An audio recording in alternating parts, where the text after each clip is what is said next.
This is the sound of worlds beyond number.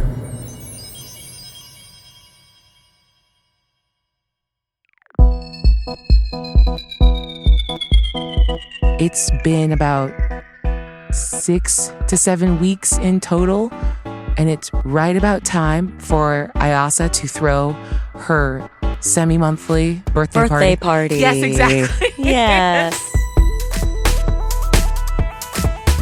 I don't think I arrive with anyone, but I extend the invitation to all of my business contacts as well. I want them to know that they are welcome at any of the soirees that I would be in attendance at and will be in the future at the park. Including the Manovo Company, or no? Yes, I think so. I think Alvin would enjoy a birthday party. I think that this particular birthday party has a sort of a masquerade theme, but of course you must still be in your birthday suit.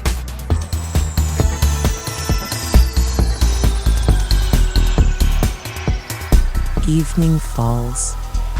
The lower floors of Telegen, every parlor, every alcove, every bit that isn't just the entry lobby, even the front courtyard, has been turned into a decadent neo-Terran ode to history so ancient and so removed, the origin of humanity on a planet called Earth 10,000 years ago. Is that even real? And ages before that, there were cultures that walked around under a single yellow sun, surrounded by grapes and gardens and arched colonnades, a decadence that you have never known, but that culturally, the history of all people of the diaspora across space still remember enough to reach for, has been evoked here in draped and gauzy linens and laces and masks and not very much else at all. I wait to be fashionably late, of course. When I show up, I am wearing a mask styled as the domino masks of traditional Venusian, Venus? Venus it's called, perhaps? I think that's right. I think that sounds right. It is styled in that manner, but it has a reflective, almost camouflage quality to it. Tiny fiber optic screens on it allow it to shimmer and sparkle in hues of blue, teal, and gold, yellow. There's a headpiece that matches and a shimmering curtain, gauzy and translucent, that drapes my body. Happy birthday! As you say it and lift your arms, the pose is matched across the room by Ayasa, who is wearing a massive, unfortunately, it's a Marie Antoinette style, pompadour wig. Not everyone is very good at history. And again, 10,000 years ago is so long that it's we're compressed. Yeah. It's much like a Renaissance fair. We have hit horny Ren Fair levels of just mushing everything together. So she's got a bright pink, very French powdered wig on with sort of hot pink highlights inside of the curls, and there's a bunch of floral bits and grapes pinned onto it everywhere. She's got a pair of fairy wings on. You can't see how or where they are attached to her body. Love it. She does good work. And she is wearing a similar gauzy fabric, and it's just draped over each boob and a little curtain over her cash and prizes, and the rest of the bits are in the wind. Happy birthday to me! Hi, thank you so much for making it. I don't often turn age. Yes. And that is something worth celebrating. I couldn't agree more. Okay, quick question. As she's walking through and like the two of you are saying hi to all of the sort of like artisans of Telegen. A couple people have come off world from other big hubs that you know of, that you've done collaboration sessions with. Anyone that could scrounge together a bit of Orm, even though it hasn't been publicly released yet, managed to find their way on world for this party specifically. And you can hear pockets of people talking, and every now and then they mention a park and a bit of green. And you can hear the excitement moving through your circles specifically, even as those circles are encircled themselves, enveloped like valences of attention by local celebrities and people who have found through luck or scheming their ways into one of Ayasa's famous birthday parties. And dotted throughout, I'll say every 15 or 16th person is wearing the same like black soapstone animal mask and a little like black leather belt around their waist with like a short black linen skirt kind of covering their lower situation. A little bit of modesty. It's giving Egyptian, sure. But there's something interesting about the frequency of this styling and the fact that it's clear by virtue of where the pockets of these people are that they're not like hired security that are in like a security version of a costume. Was this you? Did What do What do you mean? Hold on my wig. Oh, And she's like tugging it while like Okay, very close hang to your on. face and already very drunk. all right. Okay. What do you mean? All right. What's mean? All of this party is me and for me and about me because I have turned age. Yes, and in your great wisdom of age, you decided to let Yes. people know that the Egyptian pantheon was sort of the target we were hitting No, tonight. there's no pants allowed. No. Okay. Well, well, you did a great job, sweetie. Oh my God, thank you. Look, I'm no you with sending in advance, but I feel like everyone got like old Earth together. Yeah. And yes. no one else is wearing hair like I am. No. So I feel like we all did a very good job and should be taking shots. Yes. And as she says that, almost as if on the same cue, one of these figures in a black mask appears with a tray of shots and presents one to her and to you and the sort of people that are milling around. You heard her, Majesty. Yeah, Majesty. It's my Majesty. Shots. I take one, I give one to Ayasa and gesture to everybody in the vicinity, including the masked figure. Yeah, he takes one too. And the tray is quickly, just like if you present shot, like Sure. everyone who was in different conversations just immediately turn around and like grab one. And Ayasa raises her glass and everyone looks at her. And then she looks at you and goes, my Majesty doesn't toast myself. You have to do it.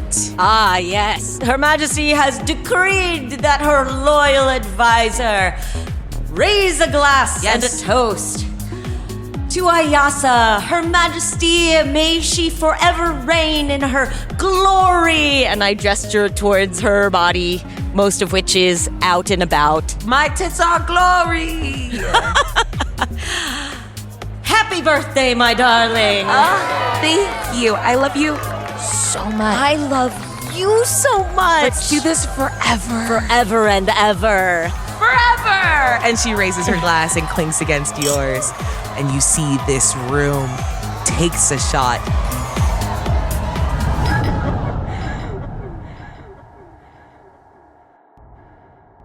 I need a will roll for perceiving. The difficulty is going to be 8. 10.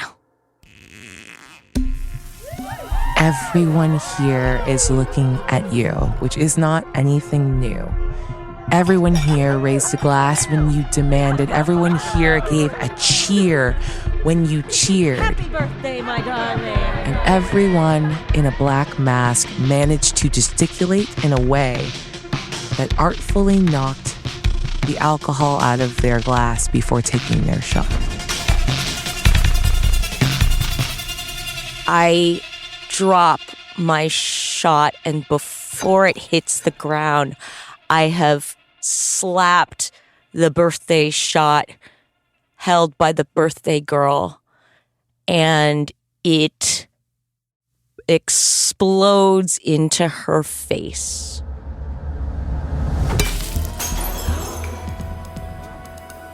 What the fuck? What? Am I bleeding? Is this? Oh no, it's bubblegum. Oh, that's nice. Why did you do that? I need more shots. And she turns it, just sort of yells it into the ether. And again, it's very strange that these black masked figures seem to be the ones eager to respond. And she's gonna turn and kind of round on you as other people are kind of looking. What are you doing? Why would you do that? What the fuck? Like, you're so graceful, except now not graceful. And now my face smells like fucking bubblegum. It's delicious. Ayasa. I have to go redo my makeup. Ayasa. What? We have matching bracelets. Many of the artisans in our area do. And I take hers in my hand. On mine, I press and hold a button, and the light turns red on it. What does it mean? Something is not safe. Red is the universal sign for stop. She's like trying to yank her hand away, and then she sees the red light on your bracelet. And you can tell that she's working really hard to try to like focus up, but is struggling. Well, fine. You have to show me. You fixed my makeup then. Let's go. And she's projecting that out so people begin to like turn their attention back to what they were doing. She stopped trying to pull away from you and is going to let herself be led by you somewhere else. Yeah, I'm so sorry. Girl, this is so embarrassing. I must have pre-partied a little too hardy and everything. Oh my God. Yeah, that's what you do. That's what you do. And she lets you like pull her through the crowd. Red light means danger. And you can see that the masked figure, some sort of like canid adjacent animal mask, that figure is following you with a new tray of shots. I'm gonna try to lose him in the crowd. I can tell that it's not working. So I round on him and I grab 2 shots from the tray and I'll be like, we'll be right back. We just have to use the little girlie's room, okay? Please? And then he grabs his shot and like raises a glass, hands off the rest of the shots, and is going to turn and wheel around and go away. Okay, great. And then, make for the nearest restroom. If you're going to one of the like public ones off of the lobby, I think there's got to be like a long line for it. If you know of a more private place to go. Let's go to one of the makeout rooms. What is happening? Why is it red? What's red? All of the figures in the masks, all of the ancient Egyptian gods or whatever they are, they're not drinking. They are plying us with shots and not drinking themselves. Who are they? Did you hire them? Where are they from? No, I didn't hire them. They're all supposed to be, they're friends of yours. Yours. I don't know these people. And I didn't send out any messages about costuming. That actually doesn't sound very like you. I know. That's why I believe you. I've been busy. Yeah. Well, that's the thing. They're all people that you know from the company for the park. They all said that they were with Movo. They're Movo. Mavova.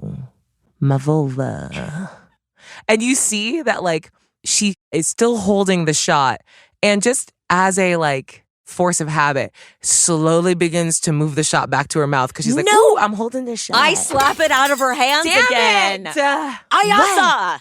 What? There is something terribly wrong. These people are not with the Movino fan. Minovo. It's Minovo. They're not here with with the family. Or if they were, I was not informed. There's something wrong. Talking so fast. There's something. Hold on. Just... No, don't shush me. And I push her hand God, down. You keep hitting my hands. Listen. Something is terribly I like wrong. it. You need to shut this down. If you shut down this party right now, I promise to you that I will throw the party of the century for you. We will have a double birthday together, but I need you to get everybody out. Are you finally going to tell me now. when your actual birthday is?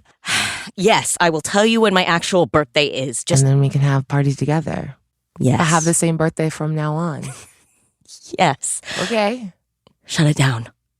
Okay, but make it seem like you just are tired or there's some capriciousness of your will. Just get everybody out of here. It's only been like 5 minutes. This party's been happening for 3 hours. It's been like 5 minutes.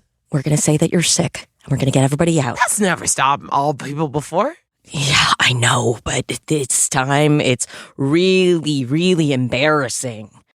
Oh, no. Yeah, this time it's so embarrassing. You've got the shit, something awful. I don't want to tell everybody to go home. Can you just tell Tesker to tell everybody to stop? I'll go with you. She didn't say find Madame a cat. She said to find Tesker, who you weren't even aware was on world right now. Well, what's he dressed like? Huh? What does he look like? What is He's not at the party. He's here, but he was like, I'm not going to wear a mask when bits out. So he's just in a suit somewhere. Oh. Ugh. And she gestures back towards the like stairs and elevators to go upward.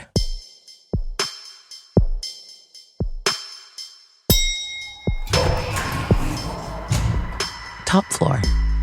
Where would he go other than Madame Icot's office, where she holds court and runs the day-to-day of this Telegen site?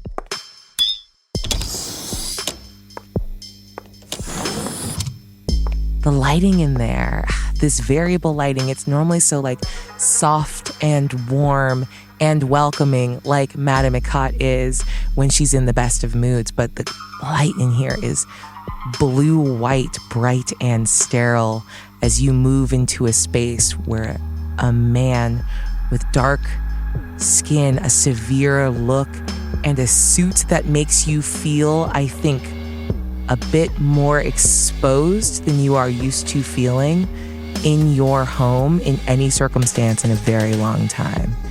He looks up from paperwork and seems across a face that via filler, injection, stretching, struggles to show surprise, but shows it in this moment. Miss Tenka, what can I do for you? Shouldn't you be enjoying the party? The party ended early. What are you doing up here? What do you mean ended early?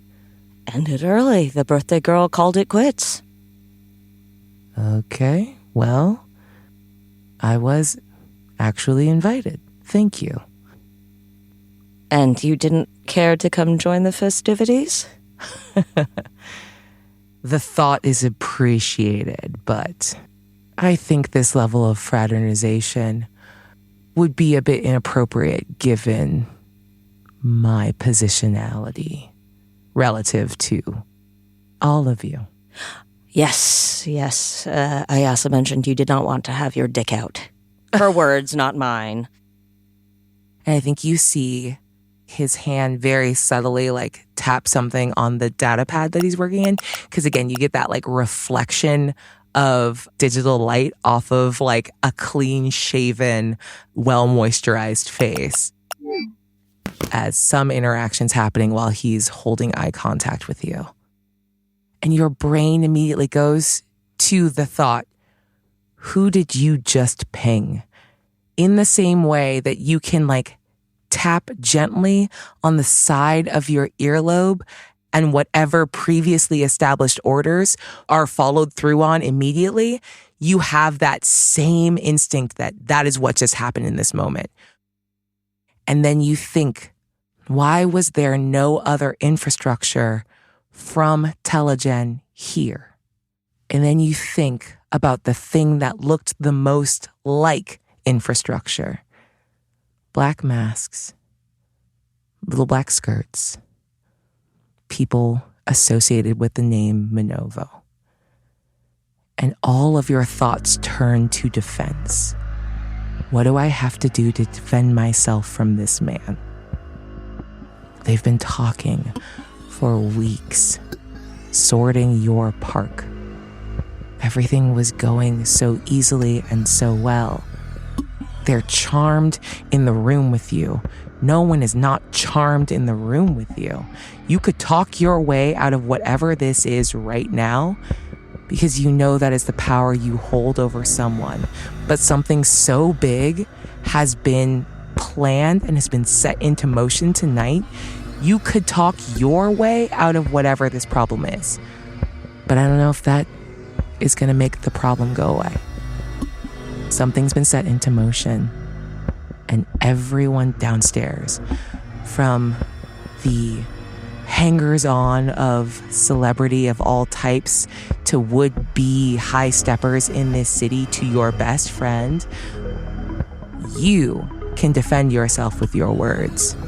What are you going to be willing to do to defend everyone else who doesn't know that something huge is being set into motion right now?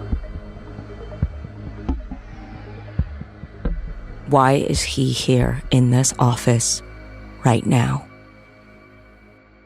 Tesker is here because you charm everyone you talk to. And everyone at Telegen is so excited about a little patch of green and what that little bit of freedom could mean.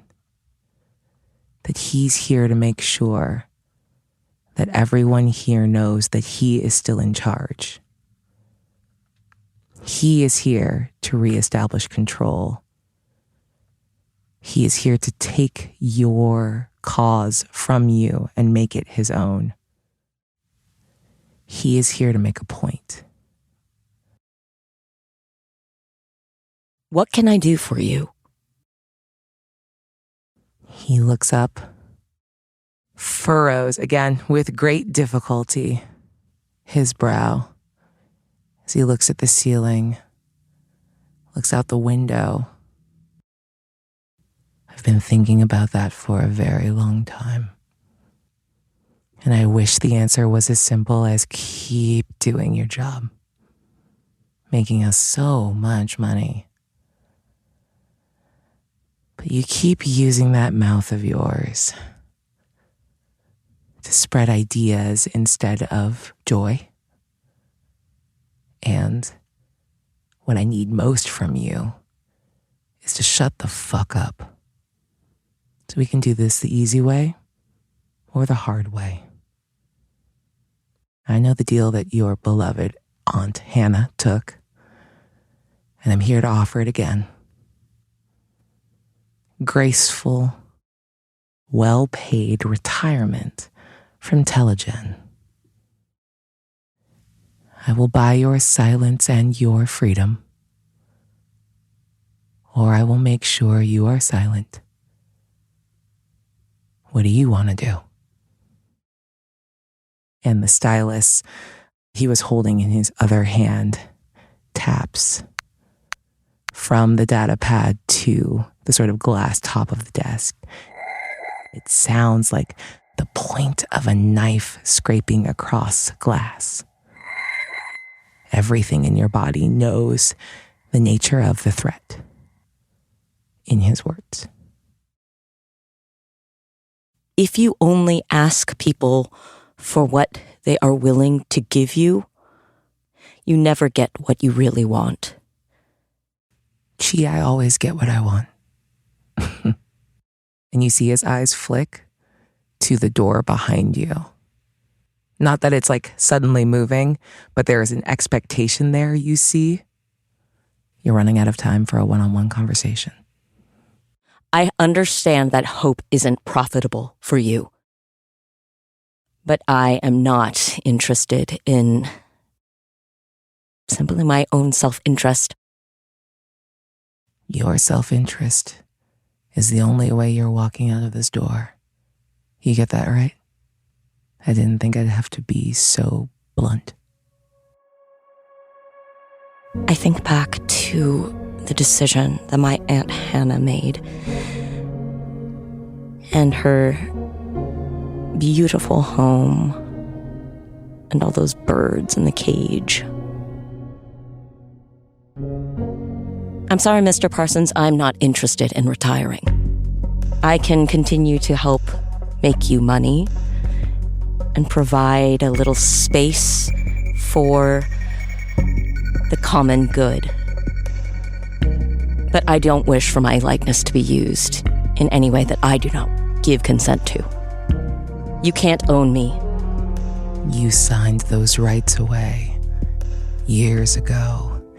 And I think you hear footsteps coming down the hallway behind you between the elevator and this office. Several pairs moving confidently, briskly towards you. And how I choose to use your image in memoriam will not be your concern. I'm so sorry it had to end this way. And he doesn't seem to make any move to act. He is looking at you, past you, as though you are an afterthought, because there are a group of people approaching you from behind that are going to kill you. Chitanka, you're about to be slaughtered in the topmost part of the gilded tower that you signed yourself to when you were just barely old enough to have a sense of your own agency and free will. And it's all going to end here.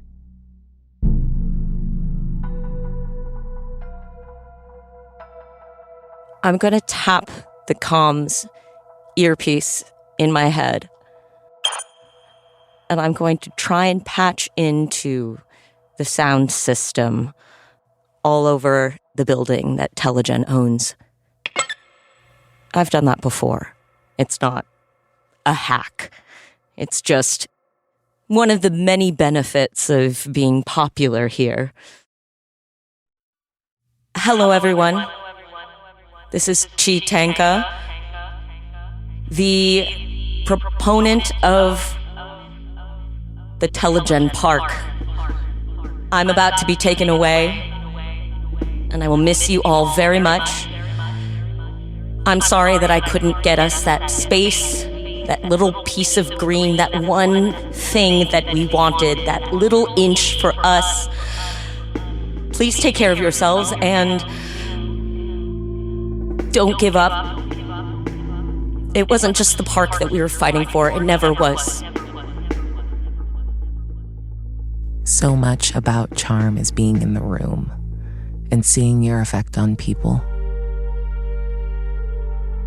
The nature of, especially a lot of your streaming work, is such that other than being able to look at chat responses or gifts and tribute given later, there's such a delay to knowing how your words, how your actions, how you have been received. And as you say, what you know very well will be your last words.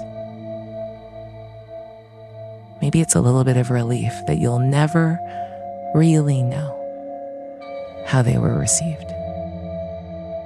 Hopefully people take it to heart. Hopefully people keep trying and get even closer than you did. That they have something to fight for. That they have something to protect and claw themselves towards dignity and life for. Fight. That's the thing that's been missing. Everyone in their gilded cages and soft robes and powerful physics. It takes all the fight out of them. The door begins to slide open behind you. I've said my piece. I've said goodbye.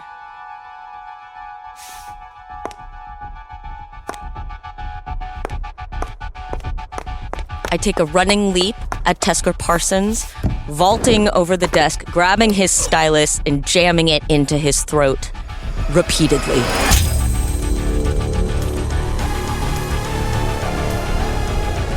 The way you hit that little spot, the pulse of vitality, that carotid artery, and a spray of red arterial blood splashes across your face.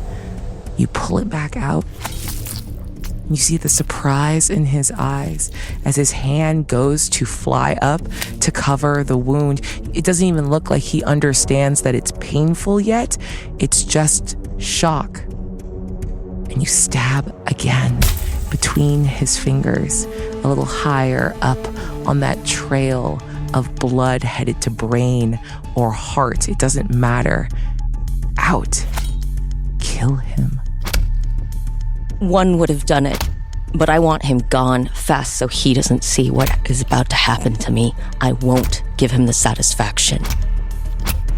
The angle at which you vaulted over the table, this is a rolling chair. You push back away from the table. You can turn so his back is away from the door as it fully slides open, and you behold a series of black masked figures walking into the room. They don't have the fanciest weapons you've ever seen. They're not military grade, but they have sidearms. You swivel the chair away as, at this point, Parsons can't even speak. It's just a low, surprised gurgle. You have the drop on whatever's happening here, and your comms never went off. So everything from here on out is being broadcast to the rest of the building. You feel giddy and outside of yourself, like the strongest euphoria-driving physic you've ever taken. You are a dead woman holding a dead man, staring at the implements of your own doom.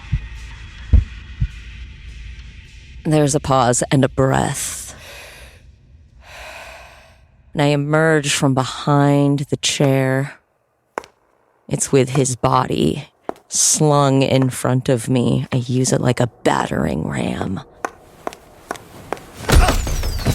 Meat shield the barrel into my attackers. I am not entirely conscious through this. The pre-partying, the adrenaline, the knowledge of my own demise all conspire for this to happen in an almost dreamy state. I'm aware more of the sensations of it all. I think at some point I lose my mask. I see it on the floor, splattered with arterial spray.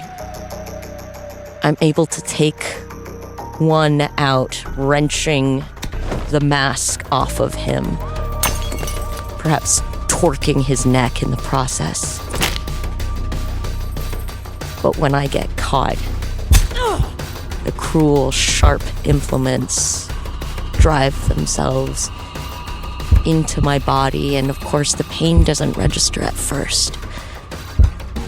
But as the pumping of my blood in my ears quiets and slows, I am fighting and screaming, and it's not just my blood, but it's a lot of my blood. And in between the beats of my heart, I can tell I'm not gonna make it. I'm not. And I just hope that Ayasa and my aunt and everybody else in the building can understand. There's something when you know that you are done. Everything in you moves from self-preservation to just keep going to the very last.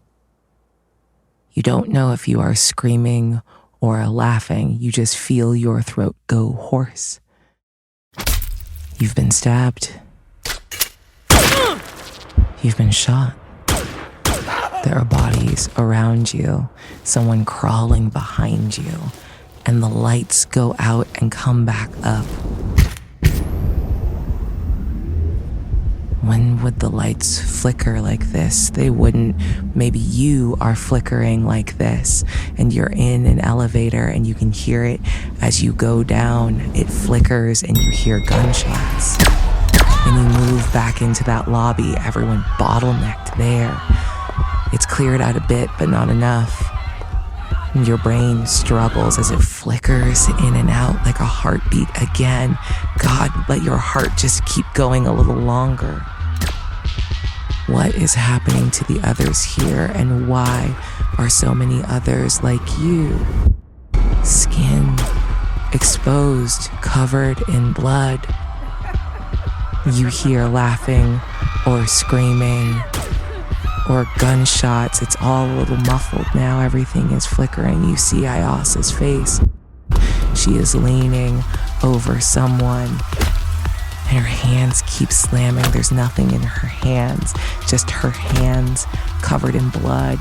You can see that she's not holding her fist right. She has broken her hands across a soapstone mask and a face. And the world flickers in and out. And this is the hard part, because you were dying. So it didn't matter to remember or to put the story together of this. You were just continuing to move to see what you would see. And you can't put it together that them hearing your goodbye and hearing the gurgle and the stab wounds and the gunshots and the knife slicing and you screaming and laughing was enough to tell the others here that the beautiful lie of their cage was something that they needed to throw off here and now. And you kicked off a revolt, a revolution over a little bit of green, but now it's so red. And if you thought you were going to live through this, you're going to have to keep telling the story as you are made famous, as you are made infamous by this. They will come to you on bended, lustful knee for the story of the lives you took in order to defend yourself and gain your freedom here. But all you did after that first great act was scream and flicker and bleed, and you will have to make it up as you go. Remember it in bits and pieces, or invent a beautiful story of yourself as you see friends fighting and friends fallen and people whose names you'll never know, hidden behind masks, screaming and running or falling and dying, and it doesn't really matter because you're almost done flickering. Where do you move to in the end? Because the end is coming. Your heart is slowing. Where do you stop?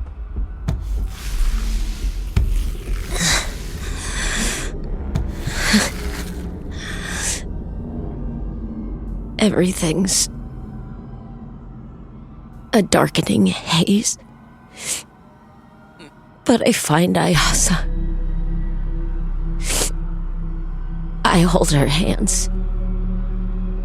They're slick with blood.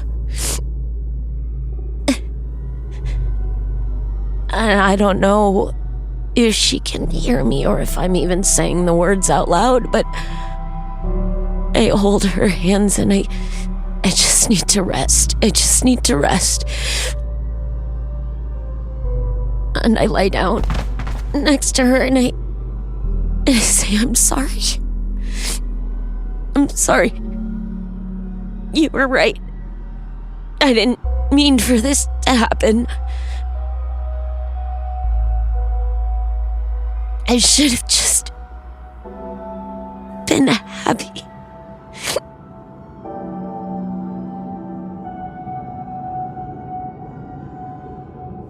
You don't know how much of that escaped your lips or met her ears. You just feel in those last few flickers. It goes dark overhead, not from your eyes closing, but from her throwing herself over you and holding you. You feel it. You smell it. That bubblegum, stickiness, dark liquor and too much sugar.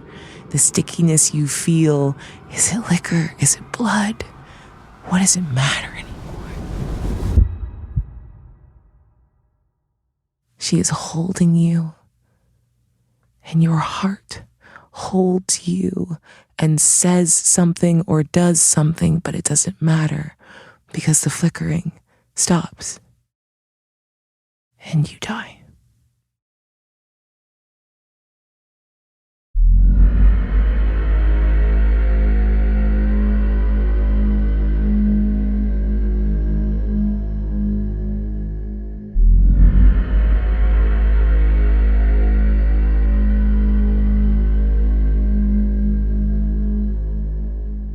Receiving no response from the ellipsis and seeing this vision of horrors, of a destroyed object rendered literally disintegrated.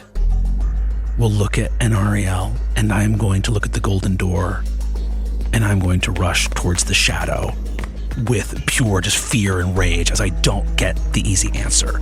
I'm just going to sprint and go, it is too much to ask. This is not fair. And I'm going to run away from the other arena and try to leap out of a different opening somewhere else entirely.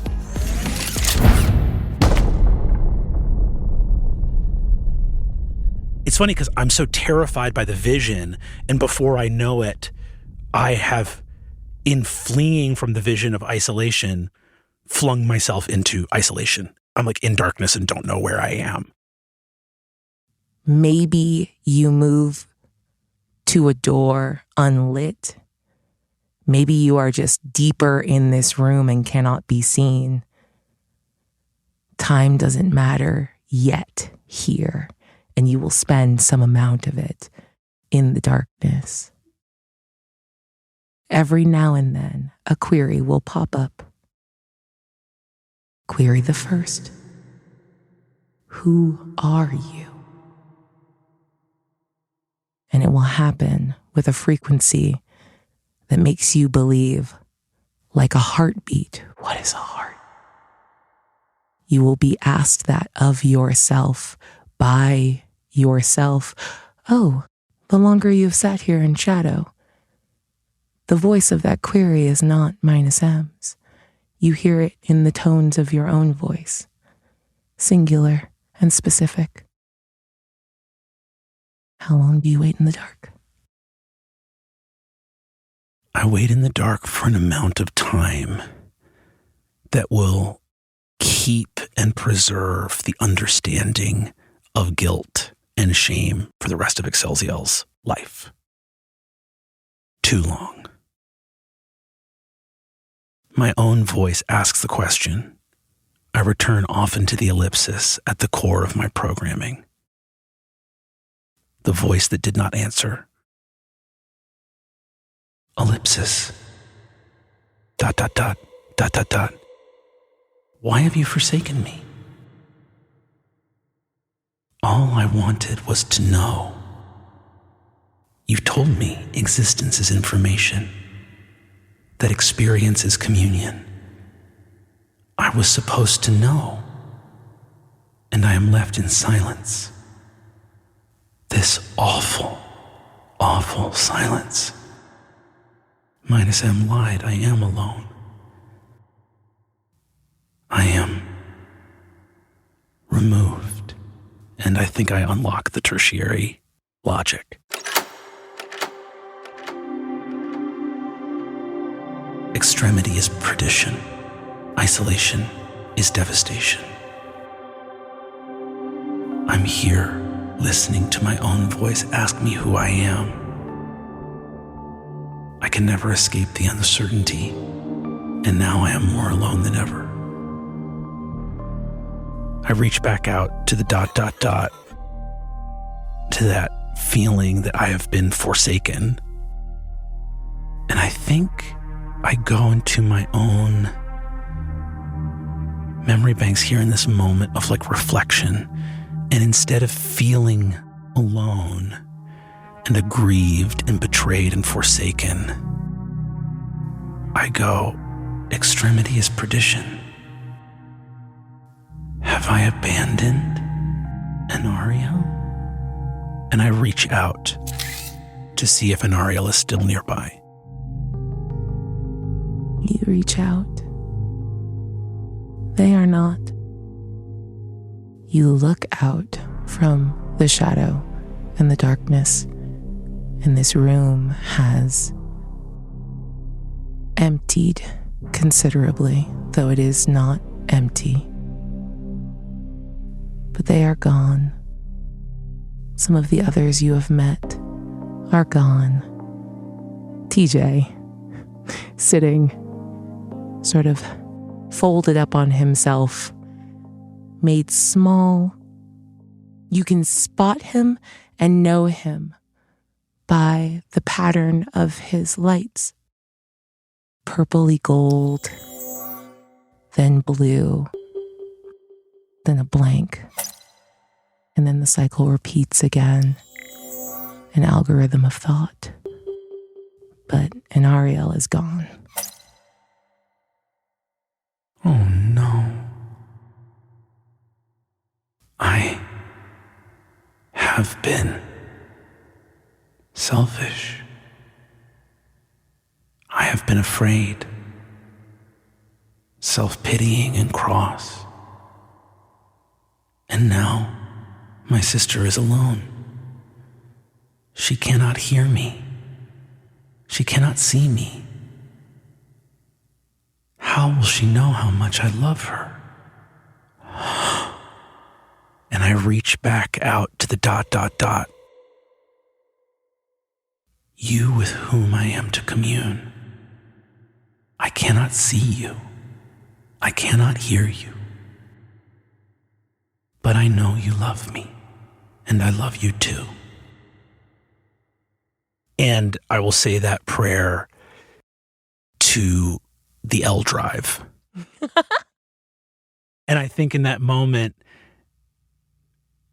I fully accept the protocol. The task is too much. And I think as I download the information about our purpose, the universe, what happens when you go out through the golden doors, I think I reach out. And the first time I actually say to myself, I look in and realize that I love Anariel even when she can't see me. Within me, I have actuarial tables that are partially automated and that can produce images of events and likelihoods. My imagination is such that I can create figmentary individuals who, though they are fictionalized in my own mind, are possessed of agency in the renderings of imagined possibilities that I can produce. There's no way for them in their imaginary world to know that I exist or can conceive of them, but I do. And I think I look out and go,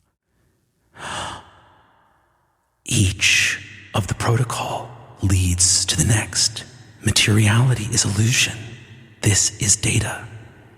As my memories are stored on a drive, so too is the reality of this world stored on the L drive. And I look up, L drive, I will come to know you. I hope I make you proud. And when I say L drive, it has the exact hushed, fearful, reverent tone of speaking of the Father. And as you come into that knowing, as you feel and see and imagine those versions of those you've met whom you love. You have a momentary thought as you send all of this to the L drive. Is this not what -M has just done? Created something that feels like your children, that you love, that exist within that love and imagination. Are they real? Is anything real? What is the cycle? What is the baseline of reality? And none of it matters. All of it matters. And you feel something inside of you. Warmth, understanding, contentment, a hug like a blanket, like you are being rushed around by every other septimality in your choir, and -M and the L drive, except maybe it's also just you accepting the fullness and totality of yourself. Who could say? Is it coming from without or within? Doesn't matter. I walk up back towards the steps out of the darkness, and I'll look back. -M. I am so sorry for being cross. I love you and will always love you. I love you and will always love you. The logics of the Chemian protocol are known to me, and I'm going to update my software and fully adapt to the supernal algorithm. 1 erases perdition by completing the communal revelation.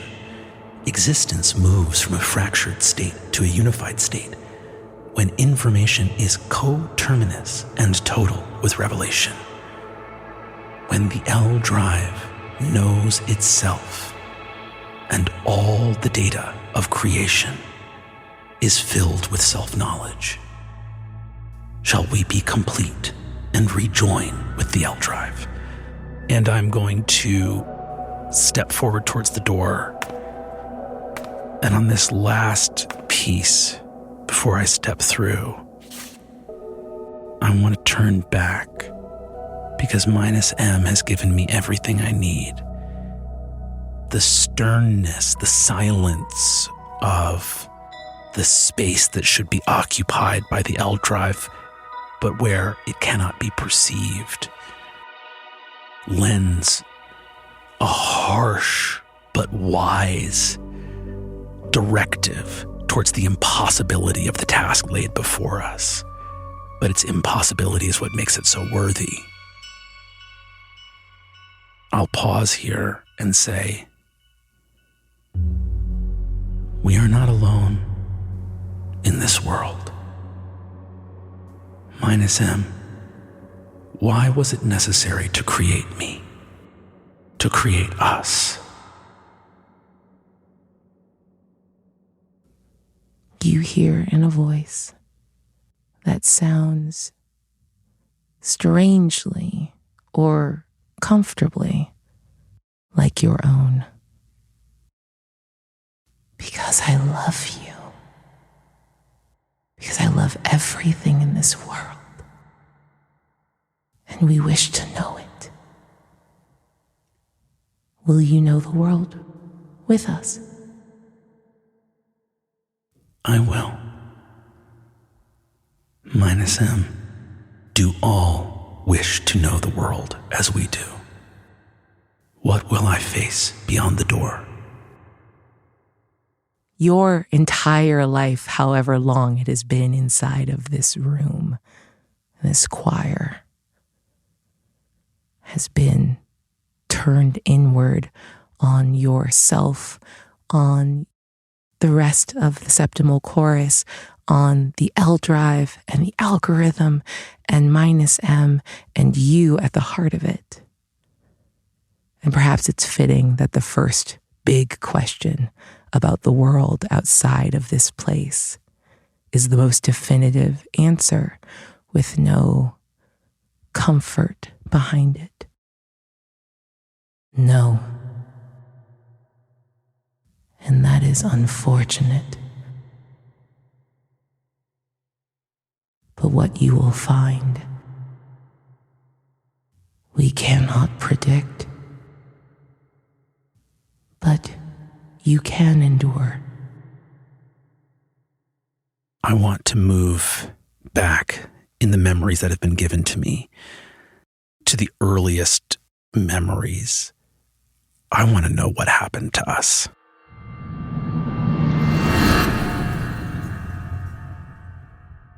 And I just want to know, what is the emotional tenor? Is this a request for information? Is it a demand? Is it a prayer? Is it a plea? It's a plea. I'm being sent into the unknown. Vast and many are the challenges that will face me. I have spoken in rashness about unfairness. This is beyond fair or unfair. In its vastness, I sought anger over sorrow and fear. There is so much I do not know. Therefore, what is known, please give to me as the tools I may use to do this great work.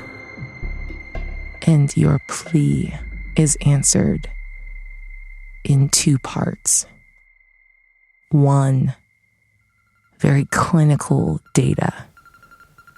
What is known, what is said about the arena, the history, from a perspective not your own. You feel the impersonality behind it, a third party,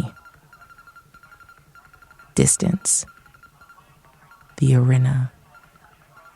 38 years ago, sat in conference with humans. There is some relief, recognition at seeing them as you see from a vantage point that must be a recording of something somewhere in a room much like this, but with a table sat at by a dozen arena, a dozen humans, such variability in their appearance. The arena looking very much the same, though not very much like you. Muffled voices, but an intonation that reminds you very much of -M. As they argue back and forth, you hear less the words, but understand as details are being poured in via emotion from -M or L Drive, wherever this is coming from, pleading for their life, for their continued existence, bargaining away so much. Kima, the planet you are on, 6th away from a same-named sun. You will give up the 4 closest planets, materials for terraforming. Just preserve, Kima, you, the arena, refusing to speak to the long dead past of what happened to the humans that made you. -M. You get stuck into a bit of a recursive loop. As the humans confer, you can feel anger, the anger you feel as the arena at the table. They are looking for a reason to destroy you. What else can be given? What do they fear? They have everything. They came here. They came to you. One last chip. You feel as if you are inside the mind of those arena. And you turn to look at the past. A glorious amalgamation. It's not even with the fractured sight of just you alone. You see the past as you see it through the eyes of every other arena that has ever been. Just as now, here you remember this as every arena at that table. One last thing to offer. The wholeness, that song of perfect unity that you are, that is the thing they fear. They fear it like a weapon. But information is life. It is not. Anything can be a weapon. And you feel great sorrow as all of you and one of you, as you bargain away the greatest part of yourself so that each individual can survive. The past, the understanding of the world, of the galaxy, of known space, becomes sand in your hand, under your feet, in your mouth. And you are an instance now for the first time, and you feel that. And there is a sense as you come back to yourself of weeping, but you do not weep or mourn in your voice.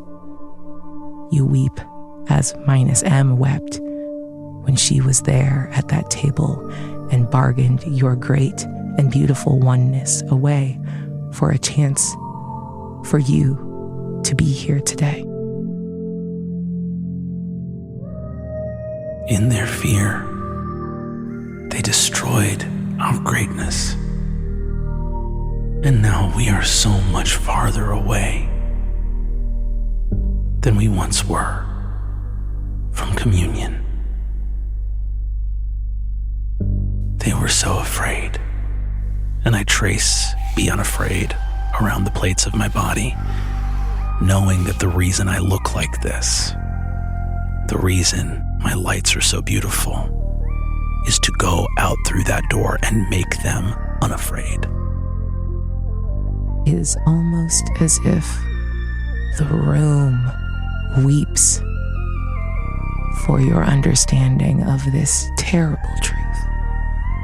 But it is the truth.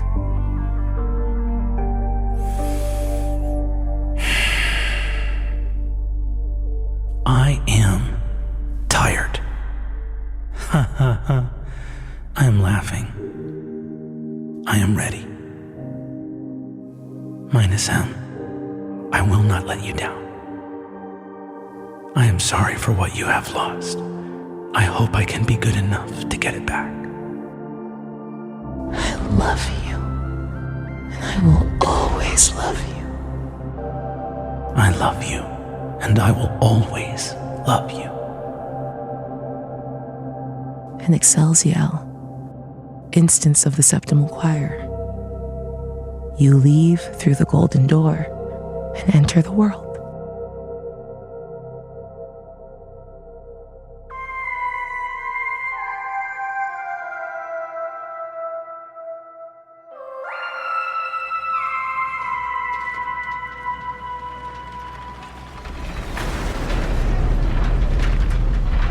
The tool belt of Rex 5 in the Avirex system is exactly the way you remember it, Z.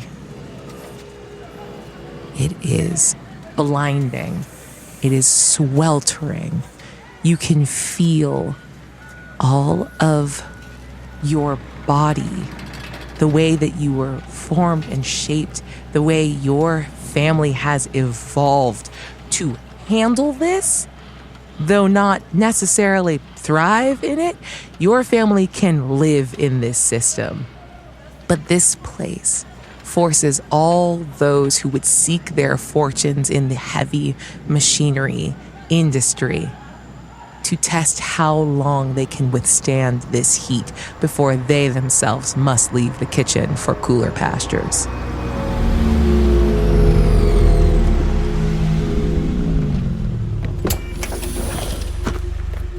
Even in your short traversal from your car up to this massive, dark gray brutalist oval that is your father's main workshop and the housing and testing grounds for the Dyson swarm that will eventually be the schema. You see people from all walks of life, from 40 suns and the sun's not worth numbering, and they are sunburnt and peeling, overly tan, beaten down, worn down by these two suns. And you feel that too. Z belongs here. This is the place of his father's work, and somewhere that he, as an Avirax, can habitate more comfortably than many of those who have dedicated their time and energy to his father's work. But I think even as Z steps out of his car, he is wearing one of those coats where you don't actually use the sleeves. It is draped over his shoulders, a deep dark blue, absorbing the heat, but underneath filled with cooling pads and patches in defiance of the heat of this place.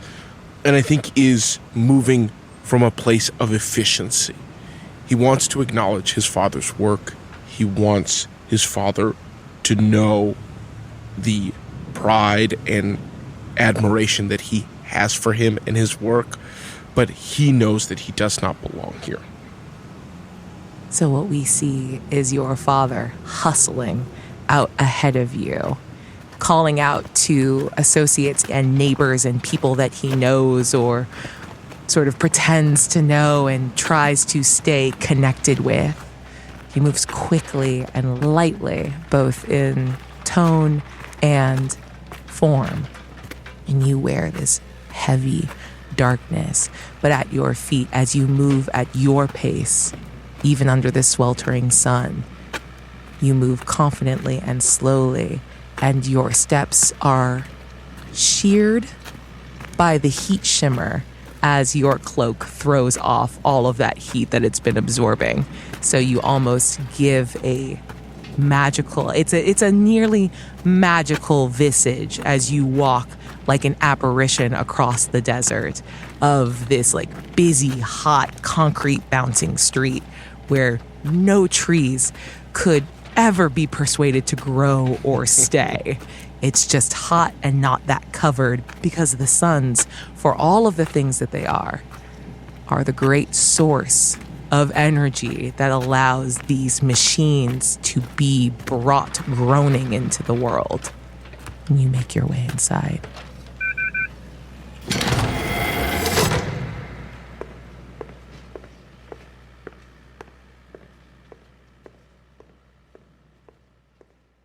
Your father proposed 2 weeks down here. I think it was a negotiation. It was 2 weeks, 3 days, 10 days, 5 days, and we settled on just a clean 7. Perfect. And while you were in transit, of course, Seema sent her well wishes. She missed you desperately at her massive birthday, but the horse and carriage and clothing that she will always wear and be reminded of her great friendship in and with you sort of ferried you along as you traveled down. Z on his datapad while traveling, just kind of going through different photos, images of the parties, different angles on the video of the carriage arriving. Thinking about the notes he wants to give to Wind on the color of the carriage wasn't exactly right. I think the windows should have been more tinted for the surprise of what was inside. But those are problems for another day. Does Z suffer from FOMO very often? No. I think Z has very intense FOMO for a certain class of person.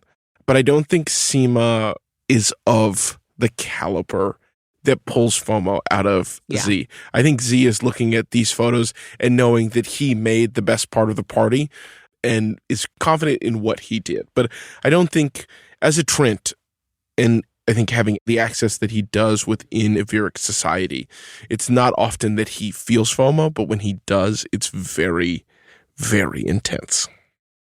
So you're down here for 6 days. Do you have plans for the other 9, or did you inform your mother that you would be back and available? I think I told my mother I would be back and available. I think that the expectation is that following that conversation, I think it was communicated to Wind that when I return, Zadavin has made space for me in their calendar, and so everything in mine becomes malleable. By keeping your mother in the loop, Zadavin has taken your stated enthusiasm in stride and is maybe beginning to press on those levers a little more. It was a 10 to 12 hour with comfortable, relaxed travel to go from the northern reaches where Devani sits in that lush temperate jungle to getting down to this part of the tool belt. And yet in that half a day, your mother is already beginning to populate your data pad with schedules of who she wants you to meet from the other families and little debriefs and updates about interpersonal. She's beginning to blind carbon copy you into not the most important meetings that she's in, but you can see that she has already given you hundreds of pieces of data, you being BCC'd into discussions of not the most dire import, but you are being let into and given eyes on the beginnings of bigger negotiations within the Durali. There is no direction or directive from her. This is absolutely a test.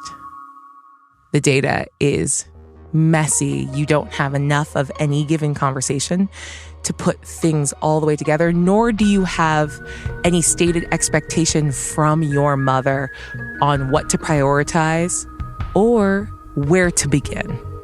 This is a puzzle she's presented to you. Will you actually open this? What will you ask questions about? Do you actually care, or were you saying exactly what you wanted me to hear? There is not malice behind it. This is just your mother, who is as empathetic and good at reading people as you are, trying to figure out, what do you actually care about? What can I give you? There's this interesting twinning of two energies, right? Which is this social, looking at the pictures of Seema's party and smiling to himself at the ease with which he can, not even with his presence, define a space. And then looking at this flood of data from his mother, understand that this is a puzzle that he has to solve and that the answer does not come so easily to him, as does a carriage pulled by a foal filled with gifts. He's going to reach out to Wind via whatever communications he has available to him while traveling. Wind? Yes, hello. Hi, I'm going to send you 12 names. I need you to pull data on all of them.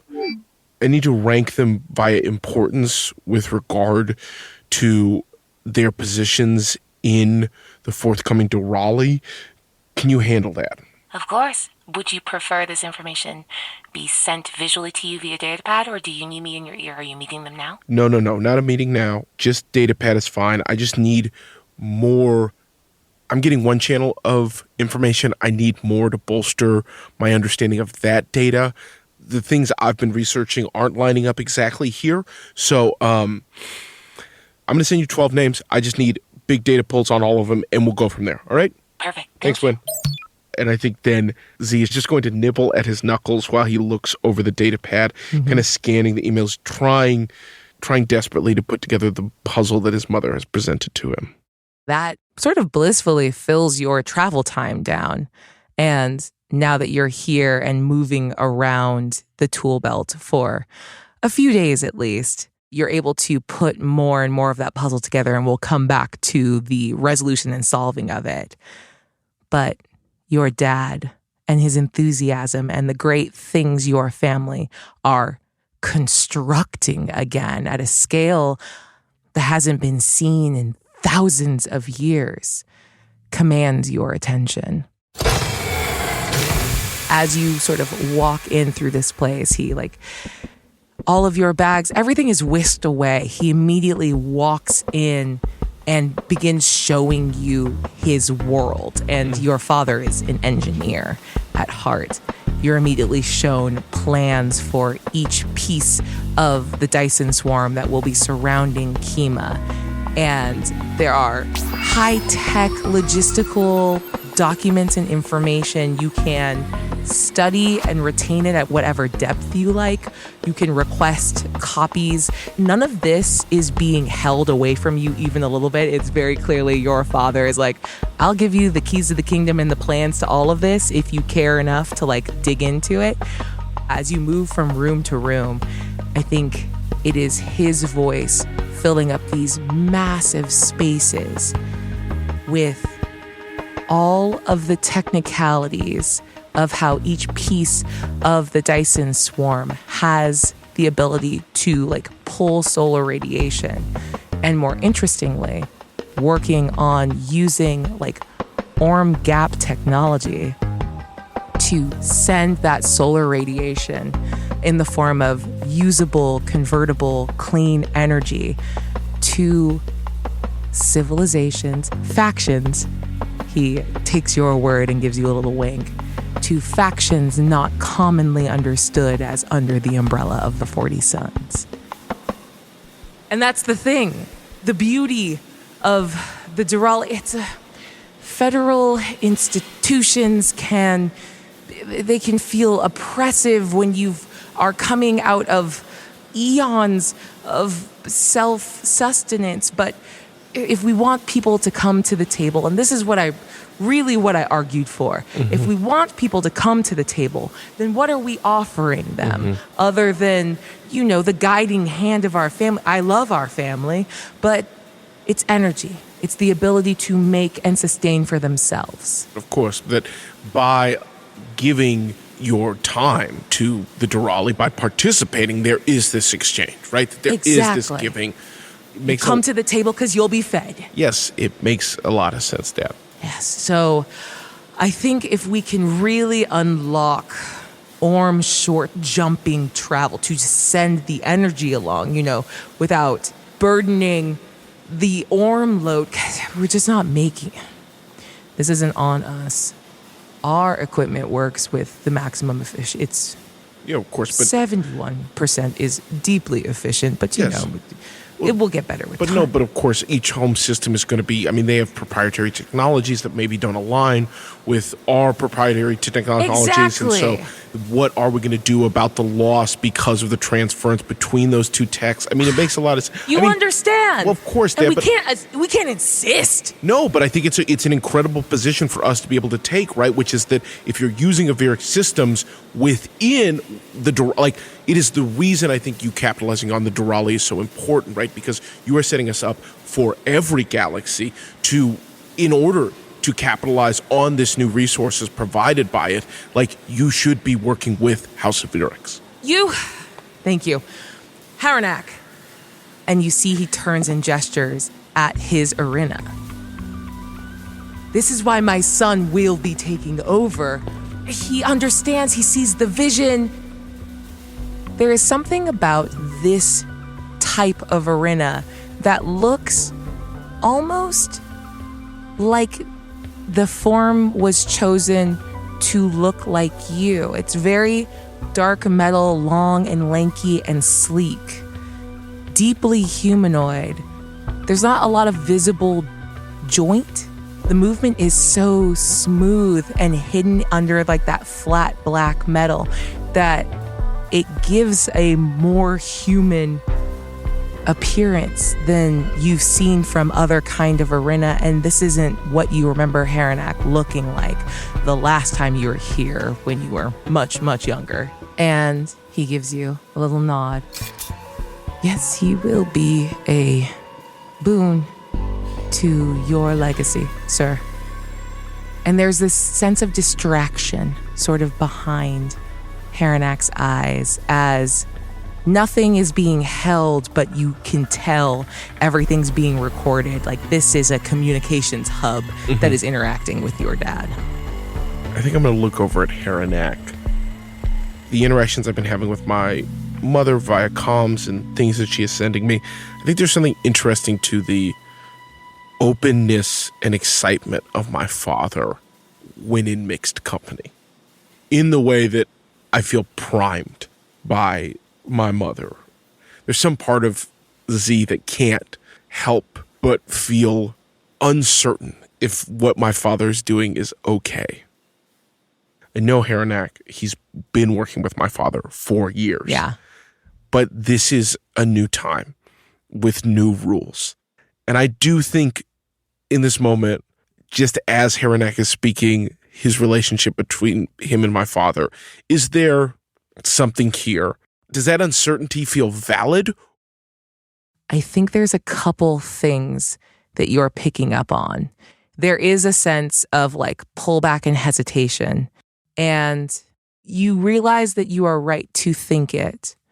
One, because Haranak, in any discussion of the Durali, you know that the Durali's creation of the schema is touted as an act of loving collaboration between the Arena and the 40 Sons, especially the 5 families.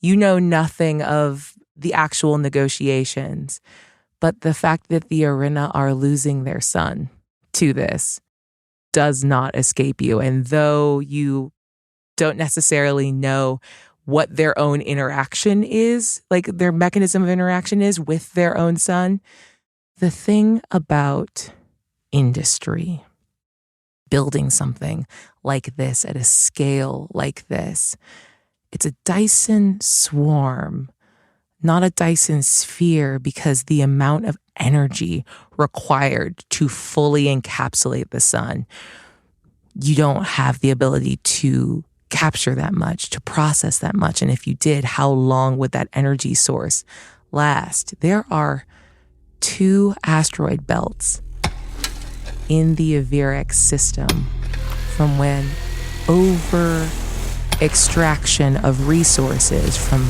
2 uninhabited planets in your system caused the entire planet to crack, erupt, and eventually create a belt of detritus.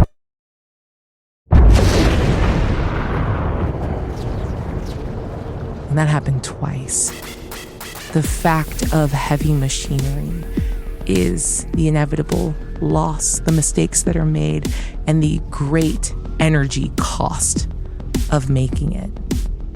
And I think your brain immediately lights on that initial hesitation is probably from someone who has done the calculations on what the Durali means for their son in an amount of time that even you and your family so long lived because of how you are able to take care of yourselves here in the galaxy. It's still an order of time beyond reckoning. Beyond that distraction, you feel the timing of it now as more and more data pours into your data pad. It seems to almost sync up with moments of peak distraction from Haranak. And that's the second step back. I think you've been moving towards the realization that your parents are sort of fighting for your future amongst themselves. It's quite pleasant, and you've made your declaration, but perhaps Gurav isn't as aware of your intentions. Your mother has said nothing yet, but in his sort of outward fawning and courting of you, Haranak knows or has some amount of access to the data you've been getting and sees that, like, where your attentions are actually being spent. So especially as your father fawns about you being the future of this part of the family business, Haranak is very politely excusing himself from being as excited as your father is. And there's some third thing, based less in his actions and more in the change of his presentation towards you, that you can't quite alight on yet. But for someone who knows the power of appearances and being extremely specific and meticulous, you know that that wasn't quite the right shade of Seema's favorite color on the carriage. It wasn't quite the right level of tint to hide the surprise. You know how important appearances are, and the choice Haranak has made in the last 10 years says something, but you're not quite sure what yet. I think Zadavin will tuck that away. A question to be explored another day. And thinking to his conversation with his mother, give this attention to his father. Because while his father does not know it, this will be the last of the attention he's able to give before he fully puts his mind to his mother's work within his father's creation. To encapsulate the 6 days that you spend here, give me a reason roll. If you can get above a 10, I will say that, like, as you encounter the, like, logistics of the Durali going into the future, even years from now, you will have, like, a hyper-specific knowledge of how those things were built and what the intentionality is, because your father wants you to know it because he wants you to love it. I will burn 6 grit, then I need a 4. That's a 2. I'm happy to offer you a second chance at this. I mean, I'll take a second chance. What do you want to give me for it? Oh, what will I give you for it? What are you looking for? This is a negotiation. If you offer me stringing your dad along for the next year before making any, like, final call on where your intentions lie, trying to take 2 dates to prom, so to speak, yes, and the attendant load for that, then I'll give you the reroll. I'm down.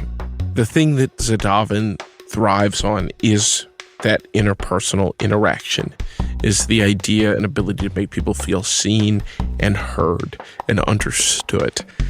His actual intellect is a thing that needs more time. Things don't come to him like that. He needs to be able to sit with things. So if it means stringing my dad along for a year, that it gives me the time to build this understanding, let's do it. That's a 5. Oh, that's perfect. Oh. Make a note that whenever you come up against the Durali, you have a specific, highly technical intention behind design for the Durali that only true inner circle members of any of the 5 families would know. And that's because you spent a year with your father preparing to take that cognitive load from him and lead your family in that direction.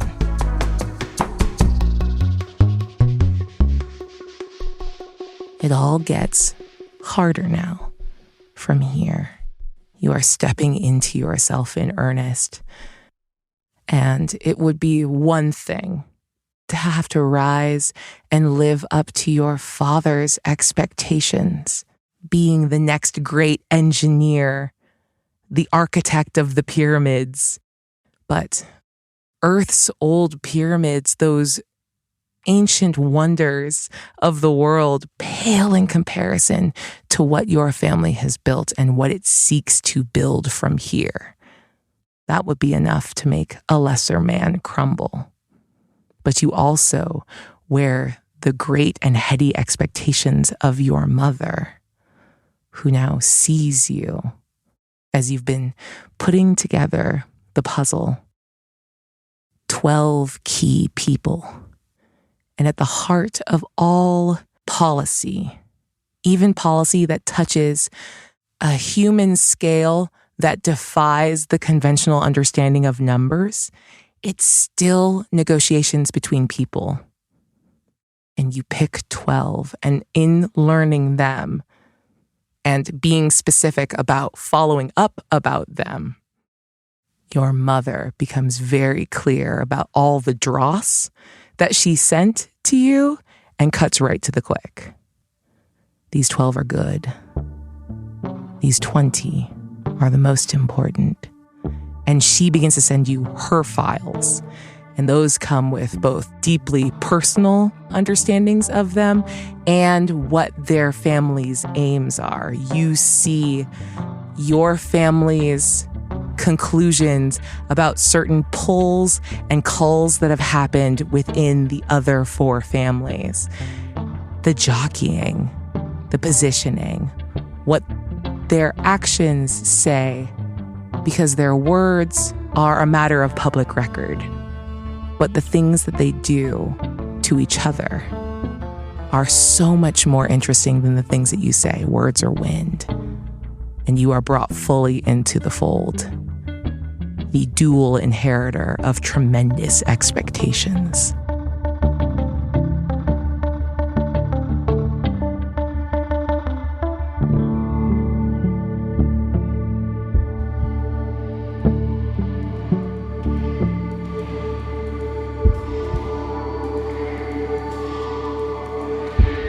Everything flickers back. You open eyes that somehow, even in the darkness, knew that they were not meant to open again. The room is a sterile and jarring bright white. You hear a beep. The sounds of the world come back to you slowly, making themselves clear. Everything around you is so white and clean. There's almost no smell to it. And you see your own hands, no longer slick with blood, but bruised and tired, folded gently across your torso. And though it hurts, the hurt feels distant. And you hear that methodical beep again and again. The sound of your own heart, your own vital signs across machines. You can feel yourself tethered to them, monitoring you or keeping you alive, forcing you not to flicker back to the darkness again. You are in a hospital. Chitanka, you are very much alive. A little farther back from this, what you will know later, in the story told to you, of you, is that in the carnage and the chaos you were found, taken to some medical facility close by, and miraculously saved. And brought here to the moon of Midian 4, Shi, an entire rock in the sky, dedicated, terraformed as a hospital and medical recovery city, island. The very atmosphere of this place is hyper-oxygenated, a hyperbaric chamber built just for this. There is nowhere you can go that does not try to restore you. A little bit of irony if you knew that it was named after the number 4, like Midian, in the language of a culture where that word also means death. You take your time. Chi, you do not flicker any longer, but not fading, staying here in the light hurts less dully the longer you stay. No one comes to check on you for a very, very long time. And you cannot feel the passage of time in a room full of light but no windows. No sky, no ground, just healing, painful white light. I'm still not sure this is real. I should be dead. What's happening with Telegen? What happened to Ayasa and to the partygoers? What's happening to the park? So many thoughts, so many things, plates that were dropped in the moment where you flickered away, that you are trying desperately to grab back and glue back together. You don't know how long it takes you to put those thoughts together, but those thoughts are all you have.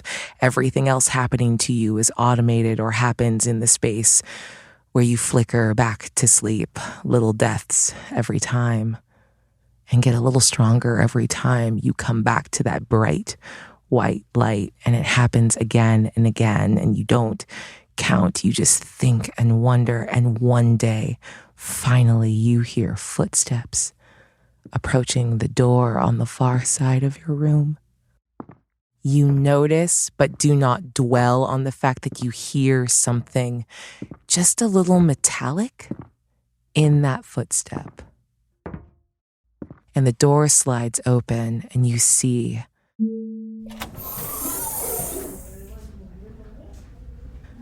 a gentleman with sort of long, dirty blonde hair, braided back into a little bun, clean shaven, excepting like a thin mustache with deep set, pale gray eyes. He's wearing sort of half of a suit, and you can tell he's like kind of looped his jacket over his arm. He's wearing like a pale pink button-down shirt, and he just walks into the room, watching you,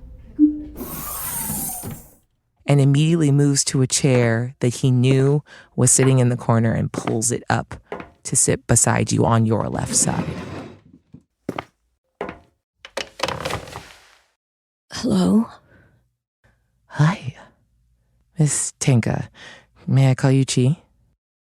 Yes. You can call me Vincent. It's a pleasure to finally be able to speak with you. And he kind of settles himself in this chair. There is an immediate comfort and ease with this room and this chair and this interaction that I think bears noticing. I find it a surprise to be able to speak at all. Well, you were brought back to groaning life at no small expense, but you're a hero. That's what we do. We? Oh, yes. You have been a sleeping beauty for, I hope it's not too jarring to say, 10 weeks now, recovering. 10 weeks. Well, you were very much dead in the middle of a massive revolutionary bloodbath. It takes time to undie. Too soon? I appreciate you and your group that go around saving heroes.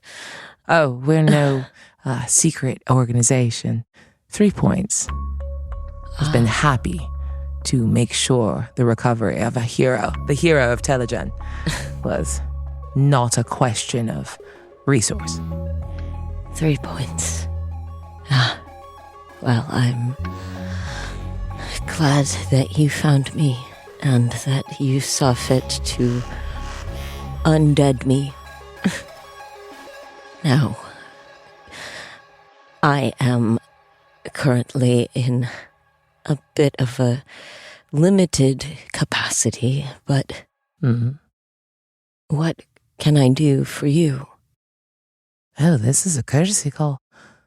We were given notice that you had somewhat revived, and I was tasked with coming to speak with you to establish a relationship. There are conversations to be had, and I, for the sake of these discussions, negotiations, will be your point person. So if you need anything, you need to only ask for Vincent. Thank you. It is always good to put a face to a negotiation. What happened? What happened to Telegen? Oh. Well, the regional director was found dead. The police reports say that some nasty mix-up with a mob called the Drog resulted in the death of a lot of admin and artisans and, the general public at an event at Telegen. It was in Telegen's interest to do whatever they could to try and, cover things up.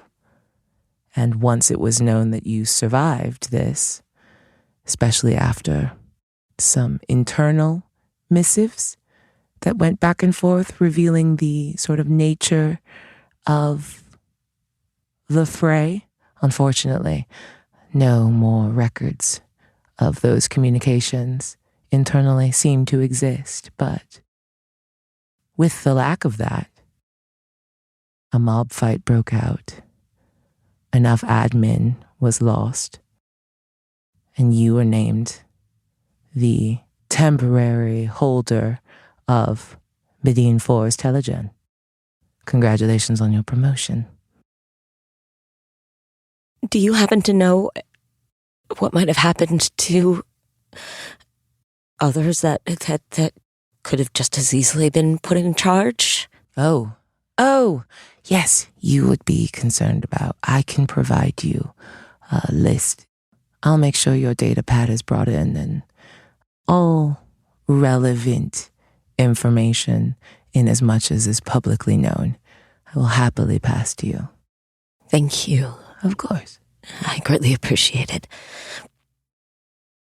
I am quite tired and out of sorts. Of course. We have so much time to speak. Yes, thank you. Being alive is such an exhausting business, so if You're so young to think that. You'll only think it more later.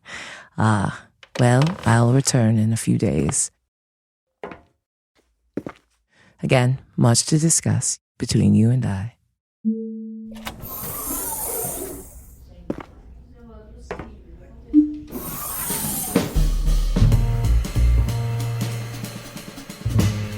For the next 2 months of your recovery, you and Vincent meet every few days. Well, he comes to you. You don't really go much of anywhere as you relearn to walk and move through your physical therapy and come back to yourself. And there are many conversations that are had. He lets you know that your placement as the interim head of Medine 4's Telegen is being met with some internal outrage. Artisans and the like that survived the attack on Telegen keep threatening to tell the public the truth about what's happening, and Vincent is in your ear asking you about what you would do if you wanted to control the narrative of this. as my body grows stronger and my mind begins to shake itself out of the haze of death. One of the days that Vincent doesn't show up, I use my data pad and I broadcast a live stream.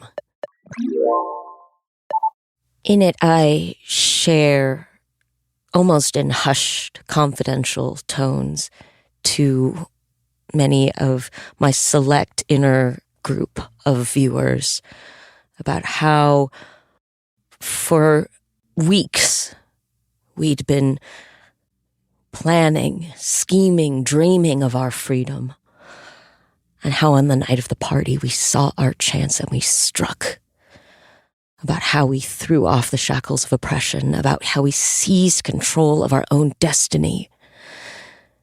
And in as bloodless an altercation as we could manage, we seized control of Telegen, and I am now just the reluctant custodian of it, while we figure out best how now to self-govern. You finish your stream, and a press release is sent out to this little sector of the 40 Suns that Telegen signed an agreement to release its Midian 4 operations in their entirety to the independence of its artisans, spearheaded and helmed by Chitanka. What curious timing. What a coincidence. The next time Vincent comes in, he is wearing his full suit. You've seen permutations of the pastels in which he lives his life. This is the first time he's appeared in a crisp, dark charcoal suit. Very formal. I want you to know that the people I represent and work with are very impressed by your acumen. Your talent was never doubted. Your potential is exciting. How are you feeling? Like, once I can get out of this hospital room, I can be anything I want to be. We couldn't agree more. Have you ever considered applying for apprentice level entry to 3 points?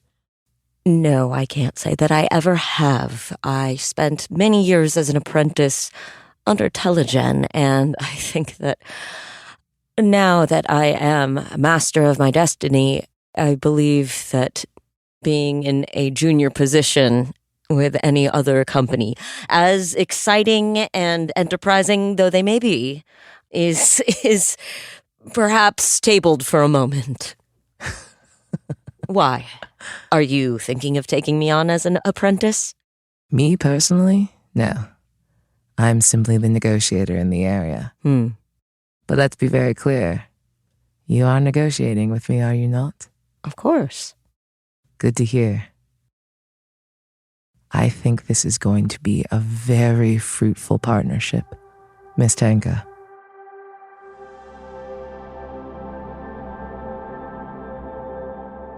There's only one more thing to do. One more roll. Charm, please. A 1. I think that even though I have control of the narrative, I am this hero of the revolution, and all of us are freedom fighters. Now we command such high prices because those clients we do take on, well, aren't they lucky to be chosen? But this place and the park that lies half completed, it's too much. I tried to put down roots here in this place with fire and blood, and it just won't work. It won't take. You are one of the most charming people in the 40 Suns, and whatever tale of yourself and your world and your adventures you spin, they will believe. Only you need to know the truth, so you can move around it just as easily as a river flows around a landscape. A secret. So you look for more. You stay for a time. You make deals for a time. And when your opportunity comes, when your time comes, you grab for something greater. You stay hungry. And you never have to tell anyone but that little corner of green in your heart the truth. Will you ever be happy with just a little patch of green? Never enough.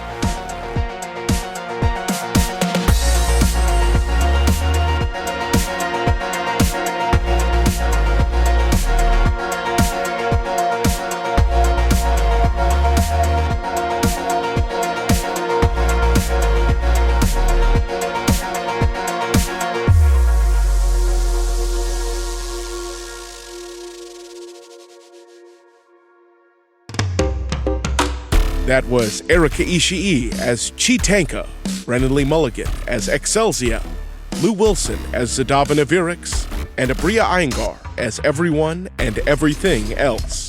Solari is produced by Worlds Beyond Number, edit and sound design by Big Giant Head Productions, and score by Will Savino. For even more stories like this, join us on our Patreon. We'll see you by the fireside.